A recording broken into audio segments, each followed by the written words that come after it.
అది తెలంగాణ కోసం కొట్లాడిన గడ్డ. అది సొంత రాష్ట్రం వస్తే బతుకు బాగుపడతాయని ఒంటికి అగ్గంటించుకున్న గడ్డ. తెలంగాణ ఉద్యమానికి గుండెకాయ అయిన గడ్డ. అదే ఉస్మానియా యూనివర్సిటీ గడ్డ. యావత్ తెలంగాణలో ఉన్న దరిద్రాలు కొట్టుకుపోతాయని పిడికిలి ఎత్తిన గడ్డ. తెలంగాణ అస్తిత్వం కోసం, తెలంగాణ ఆత్మగౌరవం కోసం కొట్లాడిన గడ్డను ఎట్లా తయారు చేసినరో చూడండి.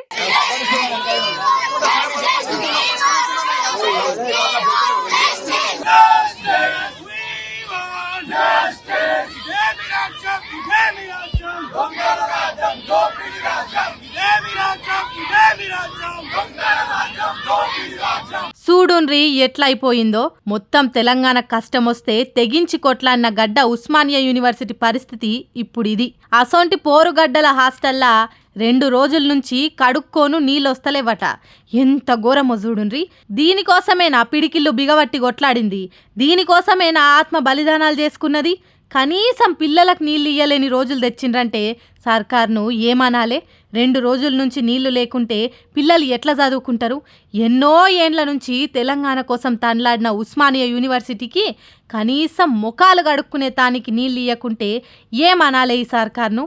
స్నానాలు చేసి తయారై కాలేజీలకు పోలేని కాలం వచ్చేతానికేనా కొట్లాడింది? ఆగో అందుకే రోడ్లెక్కిండ్రు ఆ మట్టిని ముద్దాడిన బిడ్డలు. ఆంధ్రోని పాలనలా ఉస్మానియా యూనివర్సిటీ ఎట్లా దండ్లాడిందో అసొంటి రోజులు మళ్ళా తెస్తున్నారని అంటున్నారు చదువుకునే పిల్లలు. మొన్నటికి మొన్న ఈ పోరుగడ్డకు నోరు లేకుండా చేసేటానికి ఎలాంటి ఉద్యమాలు చేయొద్దనే జీవో తెచ్చిండ్రు. ఇప్పుడు ఇగో గిట్ల నీళ్ళు ఇయ్యకుండా తిప్పల పెడుతున్నారు. సొంత రాష్ట్రం కోసం పంతం పట్టిన ఉస్మానియా గడ్డకిచ్చే గౌరవం ఇదేనా? మైకులు దొరికితే చాలు విద్యా నాణ్యతలు, విద్యా ప్రమాణాలు అని పోజులు కొడతారు.